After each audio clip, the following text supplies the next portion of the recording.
Assalamualaikum warahmatullahi wabarakatuh. Perkenalkan, nama saya Mita Alfania Ahda dari Prodi PGSD Universitas Islam Blitar. Nah, di sini saya akan membahas tentang manajemen, terutama tentang manajemen tenaga pendidik dan kependidikan. Salah satu aspek yang terdapat dalam sistem pendidikan adalah tenaga pendidik dan kependidikan. Tenaga pendidik dan kependidikan dalam proses pendidikan memegang peranan yang sangat penting, terutama dalam upaya membentuk karakter bangsa melalui pengembangan kepribadian dan nilai-nilai yang akan dicapai. Nah, dibanding dari dimensi pembelajaran, peranan pendidikan terhadap masyarakat Indonesia tetap dominan, sekalipun teknologi saat ini berkembang sangat pesat. Nah, ada dimensi-dimensi proses pendidikan dan pembelajaran yang diperankan oleh pendidik, yaitu guru dan dosen, yang tidak bisa digantikan oleh teknologi. Nah, adanya tuntutan ke arah profesionalisme tenaga pendidik dan kependidikan, serta berkembangnya teknologi yang sedemikian pesatnya, nah diperlukan suatu manajemen tenaga pendidik dan kependidikan guna untuk mengembangkan dan meningkatkan kualitas sistem pendidikan yang lebih maju. Selanjutnya, di sini kita akan menelaah tentang manajemen pendidik dan manajemen tenaga pendidik dan kependidikan. Oke, kita belajar bersama.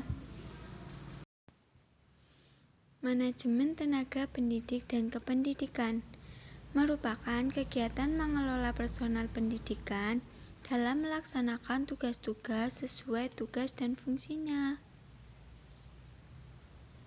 Nah, melalui beberapa tahapan. Yang pertama, perencanaan sumber daya manusia. Yang kedua, perekrutan. Yang ketiga, seleksi. Dan yang keempat, penempatan. Yang kelima, pemberian kompensasi dan penghargaan. Yang keenam, pendidikan dan pelatihan atau pengembangan. Dan yang terakhir, pemberhentian. Nah, jenis-jenis tenaga kependidikan. Yang pertama, tenaga fungsional pendidikan. Ada pemilik, pengawas, peneliti, dan pengembang di bidang pendidikan dan pustakawan. Yang kedua, tenaga teknis kependidikan. Ada laboran dan teknisi sumber belajar.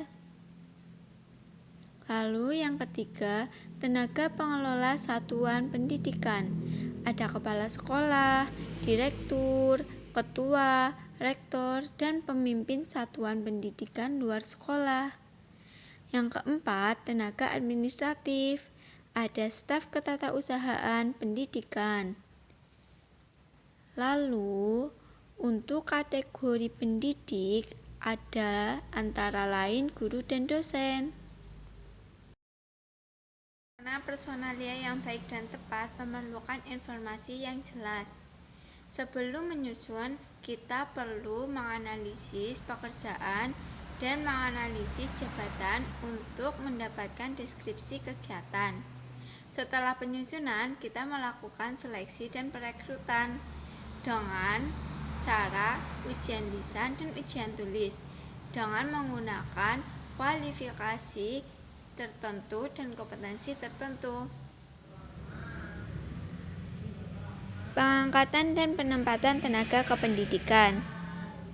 Pengangkatan tenaga kependidikan. Pegawai negeri sipil atau PNS yang diangkat untuk pertama kali dalam jabatan guru harus memenuhi syarat berikut. Pertama, berijazah paling rendah sarjana atau diploma dan bersertifikat pendidik. Yang kedua, pangkat paling rendah penata muda. Yang ketiga, memiliki kinerja yang baik yang dinilai dalam masa program induksi.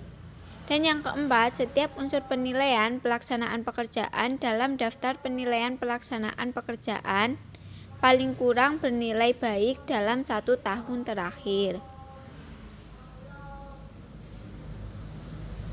Selanjutnya, Penempatan tenaga kependidikan. Penempatan guru dengan otonomi daerah tentunya menjadi wewenang daerah itu sendiri, disesuaikan dengan kebutuhan nyata daerah itu.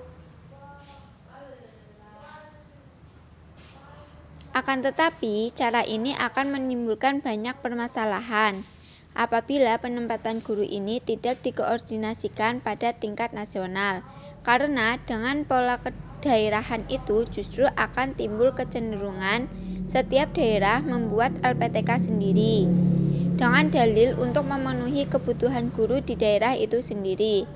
Peta nasional tentang kebutuhan guru ini harus disediakan agar penyediaan kebutuhan guru dapat dikendalikan, termasuk pengendalian jumlah LPTK penghasil guru. Oleh karena itu, koordinasi dan kerjasama antara daerah untuk mengatasi kebutuhan tenaga guru ini perlu diadakan melalui lembaga dan instansi yang jelas, sehingga tiap daerah dapat berhubungan dengan lembaga dan instansi itu dengan jelas dan mudah, yang dapat mendekatkan antara pengguna guru dengan penghasil guru, dan termasuk lulusannya itu sendiri. Pembinaan dan pengembangan tenaga kependidikan. Pembinaan tenaga kependidikan. Pembinaan dilakukan dalam upaya mengelola dan mengendalikan pegawai selama melaksanakan kerja di lembaga atau sekolah, sebagai upaya peningkatan pegawai agar lebih berkualitas kinerjanya. Pendidikan dan pelatihan dimaksudkan sebagai pengembangan bagi tenaga kependidikan. Sebagai contoh, memberikan kesempatan kepada guru-guru dan staf untuk mengikuti penataran, melanjutkan pendidikan, seminar, dan workshop.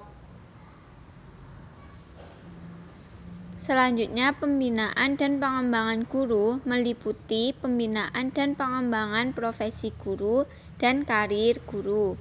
Pembinaan dan pengembangan profesi guru meliputi kompetensi pedagogik, kompetensi kepribadian, kompetensi sosial, dan kompetensi profesional. Pembinaan dan pengembangan profesi guru dilakukan melalui jabatan fungsional, sedangkan pembinaan dan pengembangan karir guru meliputi penugasan, kenaikan pangkat, dan promosi.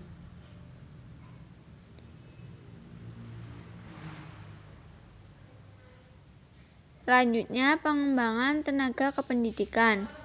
Sejalan dengan asas proses manajemen sumber daya manusia, lebih-lebih untuk pendidik dan tenaga kependidikan, ada suatu usaha untuk memelihara, meningkatkan kemampuan, kapasitas, maupun profesionalismenya. Proses tersebut disebut dengan pendidikan, pelatihan, dan pengembangan.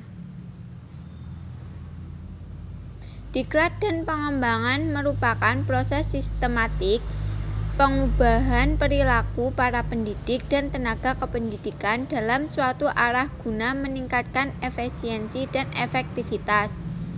Diklat dan pengembangan penting karena keduanya merupakan cara yang digunakan oleh organisasi untuk mempertahankan, menjaga, memelihara pendidik dan tenaga kependidikan, dan sekaligus meningkatkan keahlian para pendidik dan tenaga kependidikan untuk kemudian dapat meningkatkan produktivitasnya.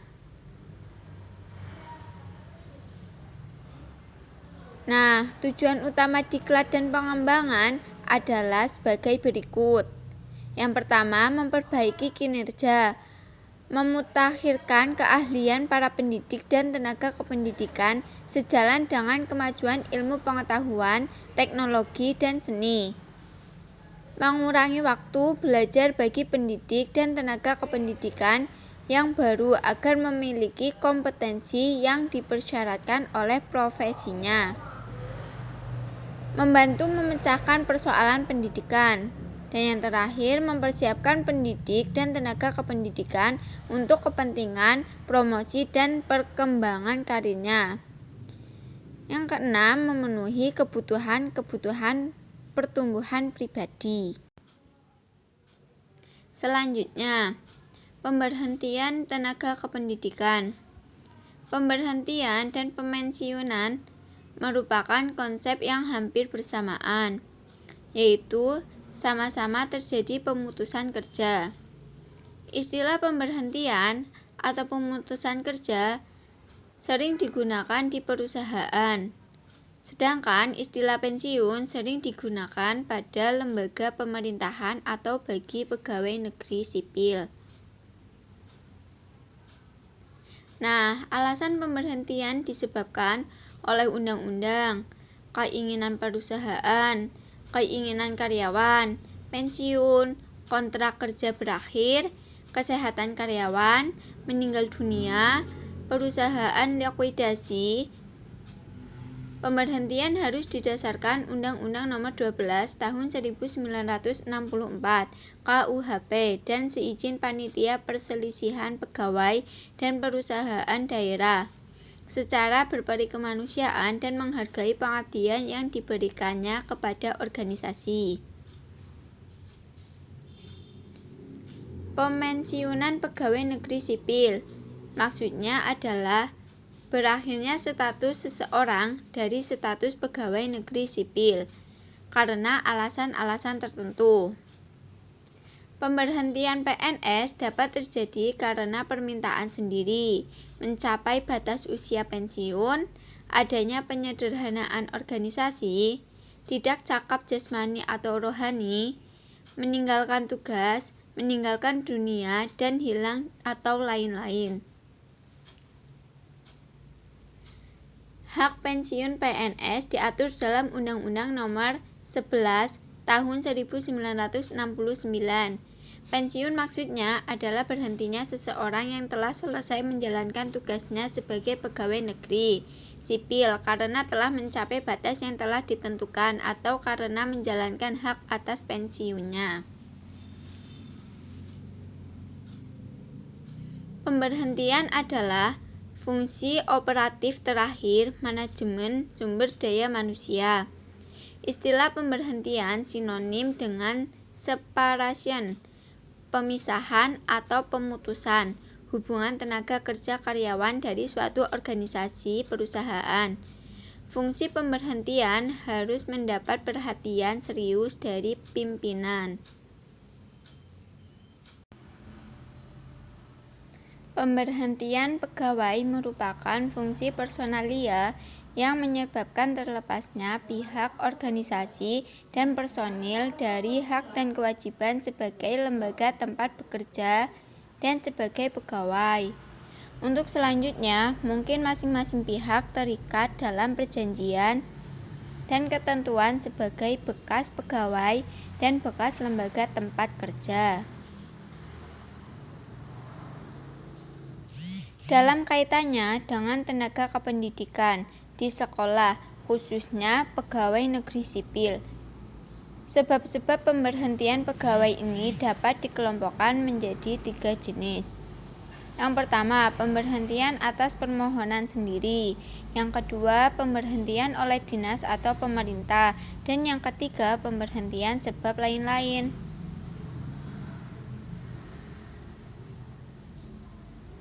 Nah, pemberhentian atas permohonan sendiri, misalnya karena pindah lapangan pekerjaan yang bertujuan memperbaiki nasib. Pemberhentian oleh dinas atau pemerintah bisa dilakukan dengan beberapa alasan. Misalnya, 1. Pegawai yang bersangkutan tidak cakap dan tidak memiliki kemampuan untuk melaksanakan tugas-tugasnya dengan baik. Yang kedua, perampingan atau penyederhanaan organisasi. Yang ketiga, peremajaan. Biasanya pegawai yang telah berusia 50 tahun dan berhak pensiun harus diberhentikan dalam jangka waktu 1 tahun. Yang keempat, tidak sehat jasmani dan rohani sehingga tidak dapat melaksanakan tugasnya dengan baik. Dan yang kelima, melakukan pelanggaran tindak pidana sehingga dihukum penjara atau kurungan. Yang keenam, melanggar sumpah atau janji pegawai negeri sipil.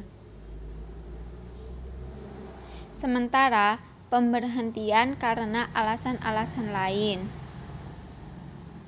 Misalnya seperti pegawai yang bersangkutan meninggal dunia, hilang habis menjalani cuti di luar tanggung jawab negara, dan tidak melaporkan diri kepada yang berwenang, telah mencapai batas usia pensiun.